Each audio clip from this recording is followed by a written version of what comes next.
आम्हाला अनुभव आहे असं सरन्यायाधीश म्हणाले। महाराष्ट्राचा अनुभव म्हणजे 3 प्रकरणांचा अनुभव त्यांना आहे. संजय राऊत, अनिल देशमुख आणि नवाब मलिक या तिन्ही प्रकरणामध्ये भारतीय जनता पक्षानं ईडीचा कसा गैरवापर केला आणि न्यायालयानं या तिन्ही प्रकरणामध्ये कसा न्याय केला हा अनुभव सरन्यायाधीशांनी जर सांगितला आहे तर त्याचं मी अभिनंदन करतो.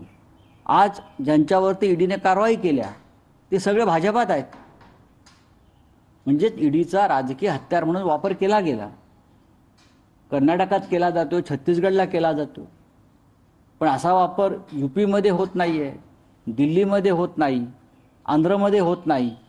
हां, जिथे विरोधी पक्षाची सरकार आहेत तिकडेच फक्त ईडीची हालचाल दिसते.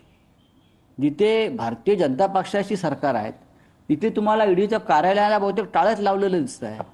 बंगालला ईडी दिसत आहे. आज तुम्ही सामनाच्या अग्रलेखामध्ये लिहिलेलं आहे की शिंदेबरोबर जाताना 8 ते 9 लोकच होते. त्यानंतर त्यांना मात्र फडणवीसांकडून धमकी देण्यात आली की तुम्ही जा नाही तर तुमची सीडी बाहेर काढू. अशी किती लोक होती? जवळपास तुम्ही 18 आमदारांचं, त्याच्यामध्ये 4 मंत्री. एकनाथ शिंदे यांची ताकद 8 आमदारांचीच होती हे त्यांनाही माहिती आहे, अमित शहाना सुद्धा माहिती आहे आणि देवेंद्र फडणवीसांना माहिती आहे. 2 बोनस देऊ, 10 पकडा, आम्हाला माहिती आहेत ना कोण 10 ते. 2 तळ्यात मळ्यात होते. उरलेले सगळे अमित शहा आणि देवेंद्र फडणवीसांनी पाठवले ना. मग हनी ट्रॅपची सीडी असतील,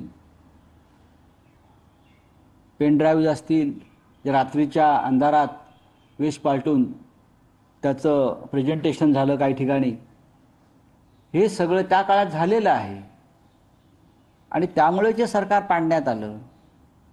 आमदारांनी आणि आमचे 4 खासदार ते त्यामुळेच गेलेत. तुम्हाला नावही माहिती आहेत ती, बरं का. आमचे 4 खासदार हे फक्त त्याच कारणामुळे गेले.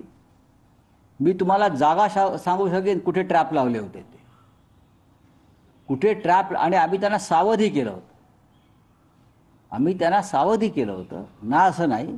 म्हणजे शेवटी तुम्ही किती खालच्या पातळीवर जाऊन राजकारण करताय भारतीय जनता पक्षाचे लोक सर्वत्र, महाराष्ट्रात नाही सर्वत्र म्हणतोय मी. महाराष्ट्रामध्ये हनी ट्रॅपचं प्रकरण जे सुरू आहे आणि देवेंद्रजी म्हणतायत असं काही नाही, रोज प्रकरण येत आहे, रोज धाडी पडतायत, पण त्या धाडी अत्यंत गुप्तपणे पडतात. काहीतरी शोधतायत पोलिसांची पथकं काहीतरी शोध घेत आहेत, कुठल्या तरी सीडीचा आणि कुठल्या तरी पेन ड्राईव्हचा खूप शोध घेत आहेत.